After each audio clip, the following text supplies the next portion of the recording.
Hello. Today, I will grade each of the AFC East teams' off-season moves. I will grade them on an A, B, C, D, F grading scale. A meaning they became a lot better, B meaning they stayed pretty much the same or got barely better, C is got a little worse, D is got a lot worse, and F is completely wrecked their team in free agency. First off, we'll start with the Jets. After a disappointing 2024 season where they finished 5-12 and third in the division, where they ranked 4th in passing defense and were 17th in rushing defense, overall they ranked the 3rd best defensively according to Fox Sports. Clearly the problem wasn't the defense. And even though the running game was middle of the pack, they had the 16th ranked passing offense and 31st rushing offense. The problem was definitely the offense. Overall, I feel they shored up some of the holes last year in this free agency. Let's get into it. First, Justin Fields to a 2-year deal with Rodgers leaving. Fields is a promising quarterback. When he was a starter in Pittsburgh, they were 6-4 with 1,100 passing yards, 5 passing touchdowns, and 1 INT. He also recorded 289 rushing yards and 5 rushing touchdowns. But the Steelers organization decided that Russell Wilson was a better fit in Pittsburgh. But Fields isn't a very polished passer. His years in Chicago, he ranked 29th in QBR and 34th in completion percentage over expected. Not great stats. But I am a Justin Fields fan, so I like the pickup by the Jets. But time will tell to see if it works out. They re-signed breakout linebacker Jamien Sherwood to a 3-year deal. A good move to keep him on the defense after he did so well. But Quincy Williams is in a contract year next year, and that may affect their ability to keep him. Keep in mind, Quincy is an All-Pro.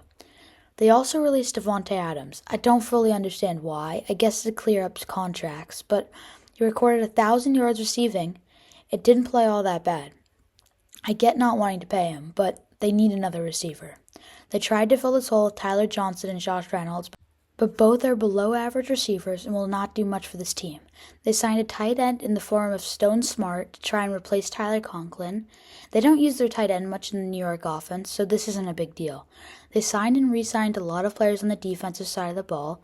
This includes Chris Boyd, primarily special teams DB in Texas, Byron Cowart to 1 year, Jay Tufele, Derek Nottie, a pickup which could be a sleeper because he was great on the Chiefs. Re-signed Jamin Davis and Isaiah Oliver. Signed Brandon Stephens, who's good, but this DB core is so good he won't do much. They also signed Andre Sisco, filling one if any holes in this defense, safety, and a punter, Austin McNamara. My overall grade for this team would be a B-, just because of the turnover at quarterback. Considering Rodgers didn't play all that bad last year, I do like the team and think they could be decent. It relies a lot on Fields, and I don't trust him enough. But after going 5-12, really the only way to go is up. If I was a Jets fan, I would be optimistic about these signings. Next up, the Dolphins. The Dolphins. The Miami Dolphins season was just alright.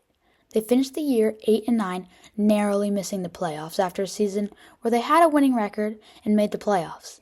The Dolphins' defense ranked 9th in the passing game and 9th on the ground. The overall defense ranked 4th best, very similar to the Jets. Their offense ranked 15th when throwing the ball and 21st running the ball, finishing with the 18th overall best offense.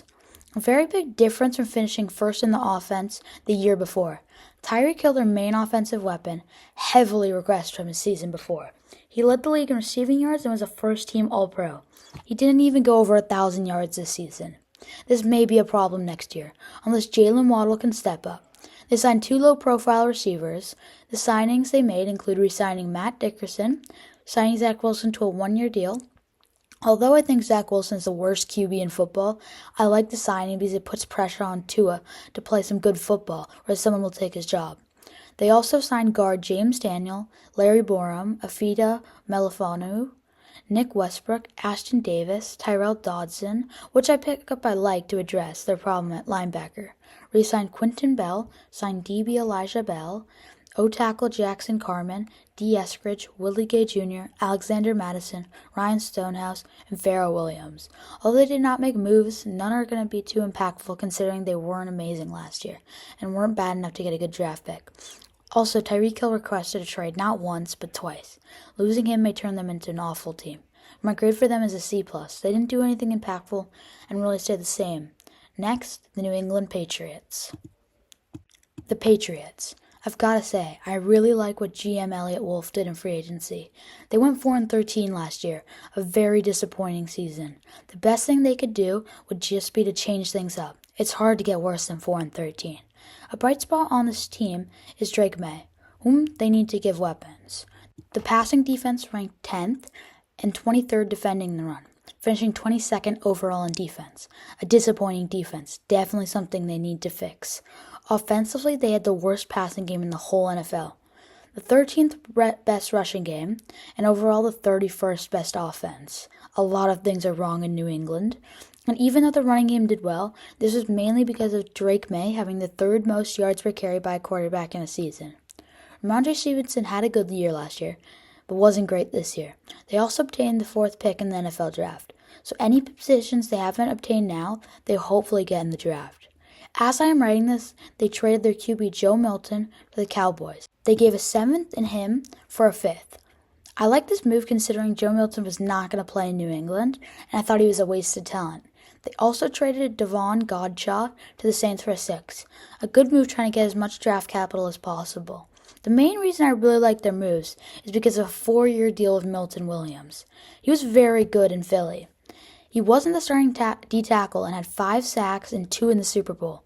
He had a very big part in the Eagles winning the Super Bowl. He's also young, 26. He's got a lot of good years left in him. This doesn't fully fix the defense, but it helps their abysmal pass rush when they traded Matt Judon last year. They also signed wide receiver Stephon Diggs to a 3-year deal. As a Bills fan, I have mixed feelings about this signing. I think he will play a big part in the 2025 offense, but I don't think the hole at receiver is filled by him. They have Demario Douglas, who I like, but is not good enough to be the number 1 option if Diggs isn't good. I think Diggs could be good, but I wrote him off when he left Buffalo, but he played well for the Texans, so anything is possible. I think best case scenario, they draft a receiver at 4. They spend the 2nd most money in all of free agency, which is possible by releasing David Andrews, a longtime captain, and his 2-time Super Bowl champion. A smart move but an emotional one for a longtime Patriots fan. They re-signed Christian Ellis, who plays a big part on the defense at linebacker, signed Jack Gibbons, Garrett Bradbury, Mac Hollins, Marcus Epps, and Josh Dobbs. All solid moves, which I like.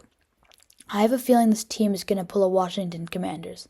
A lot of these moves they make work out. When you go 4-13, every move you make is a good one. So my grade for the Patriots is an A. I feel very good about this team. I saved the best for last. My Buffalo Bills. The Buffalo Bills. The Buffalo Bills are a top 5 team in the NFL and have been for the past 4 years. Josh Allen won his first MVP and made his 2nd AFC championship. The Bills finished the season 13-4. Their passing defense ranked 24th and rushing defense 11th. Overall, the 17th best defense. Very average. The passing offense finished 9th and the rushing 9th as well. The 10th best offense. Although it doesn't look like anything did crazy well, the Bills' offense was electric this year. Bills' main thing is to get over the hump and make and hopefully win the Super Bowl. Let's get into their signings. First, they extend Christian Benford, Greg Rousseau, Terrell Bernard, Khalil Shakir, all to 4-year deals. All very important players on the Buffalo Bills team and hold huge roles in this team. They also extended Allen to a 6-year deal and made him the highest paid player in guaranteed money ever. A really good deal considering he only has the 8th highest cap hit. They re-signed DeMar Hamlin and Reed Ferguson, moves that aren't a big deal, although DeMar Hamlin played well last year. They released Sam Martin and Von Miller. They have always been in cap trouble, but for once they were under and could make a big move.